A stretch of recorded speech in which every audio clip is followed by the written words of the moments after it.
Sometimes the answer to your deepest pain comes from the most unlikely place. Sometimes the smallest voice brings the greatest healing and miracle. Ignore it, and you may miss your miracle. Listen to it, and you may find life. This is the story of Naaman, a mighty warrior, a man of valor, celebrated in the courts of kings, feared on the battlefield, conquered nations, but faced a silent battle no sword could win. And it is also the story of a nameless girl, a servant in a strange land, yet chosen by God to point Naaman toward his deliverance.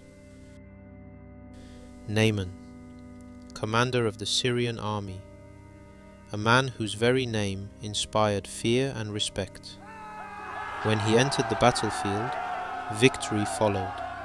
Kings trusted him, soldiers admired him, enemies trembled at his approach. He was a living legend, the pride of his nation. But even the greatest warrior cannot win every battle. Beneath the shining armor, the gleaming medals, hid a secret shame. Naaman had leprosy. This disease, feared and shameful, was slowly eating away at his body and dignity. He could conquer armies, but not his own weakness. In public, he stood tall. In private, he hid his hands, covered his arms, and wondered how long before everyone would know. Naaman's greatest battle was not against a foreign army. It was against despair.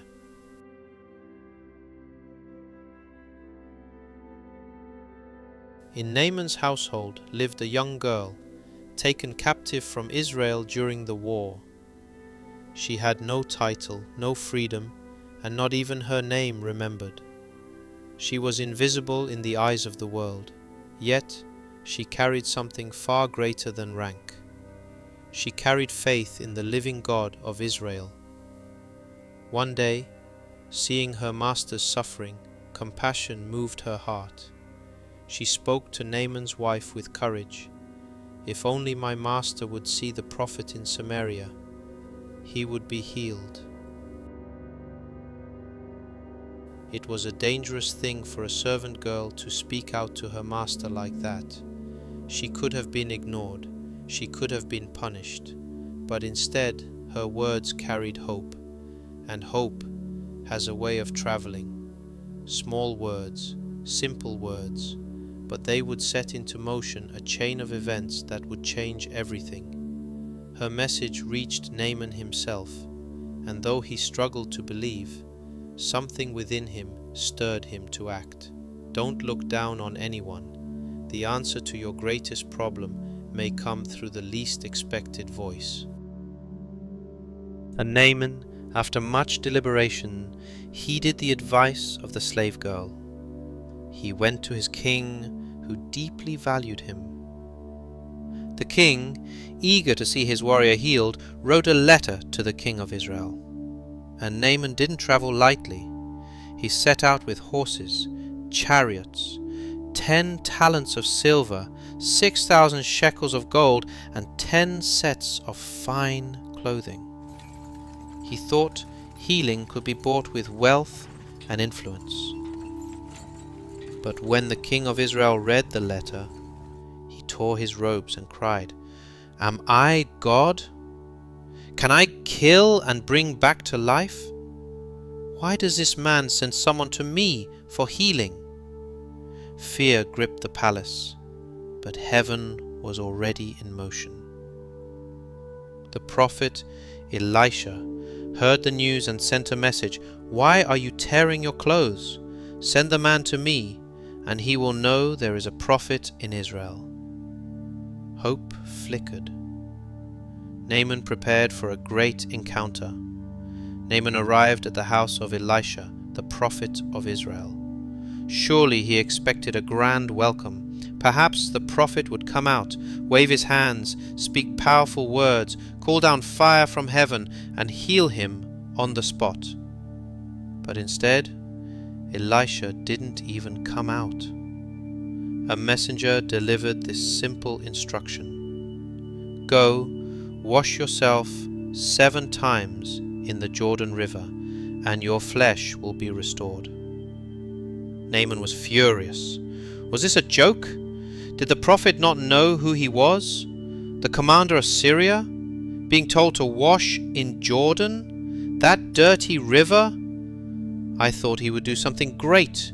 Are not the rivers of Damascus better than all the waters of Israel? His pride rose.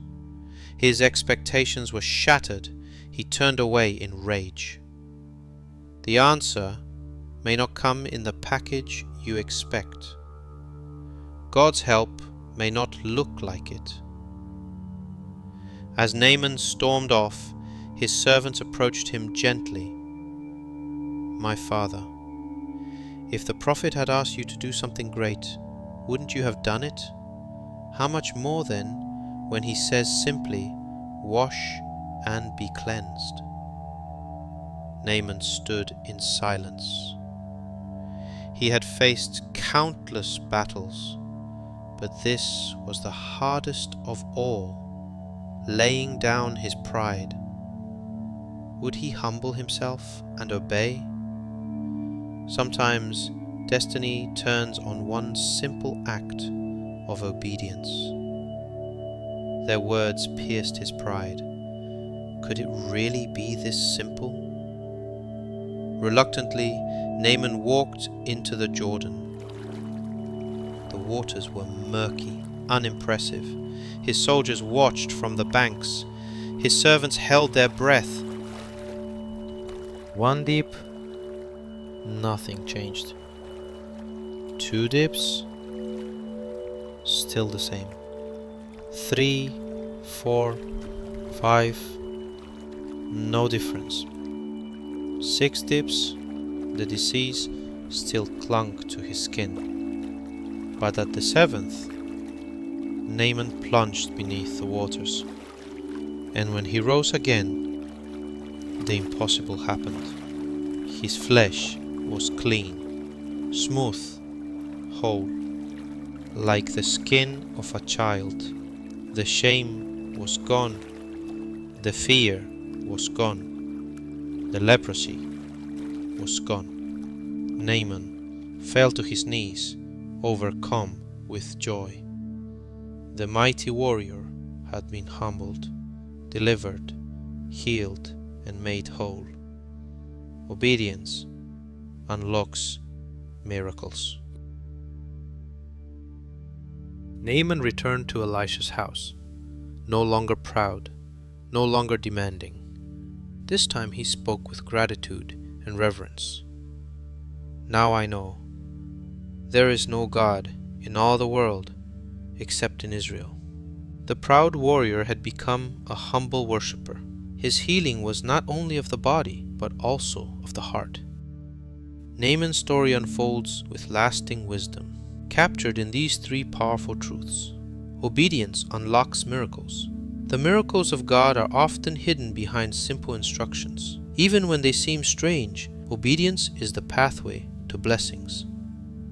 Don't look down on anyone. Naaman's healing began with a nameless servant girl in his house. God can use the least expected to guide and restore you, so never despise the vessel God uses. Looks can be deceptive. What seems ordinary, like a muddy river, Jordan, can carry extraordinary power. Humility paves the way to transformation. Naaman found healing not in wealth, not in titles, but in humility and obedience. His healing reminds us that God's answers may not come the way we expect. Sometimes they arrive through an unfamiliar voice. Sometimes they come in a simple instruction. Sometimes they require laying down pride and stepping into obedience. And if you're waiting for your breakthrough today, remember, your miracle may be just 7 steps of faith away. God may send your miracle wrapped in unexpected packaging. A small voice, a simple instruction, a person you never thought could help. Listen, obey, and watch God turn your shame into testimony. Thank you for watching this amazing story from Inspiration Base. If this video encouraged you, don't forget to like, share, and subscribe for more faith-filled animated stories. And remember, sometimes the smallest voice carries the greatest miracle. Stay inspired, stay faithful, and keep walking in God's light.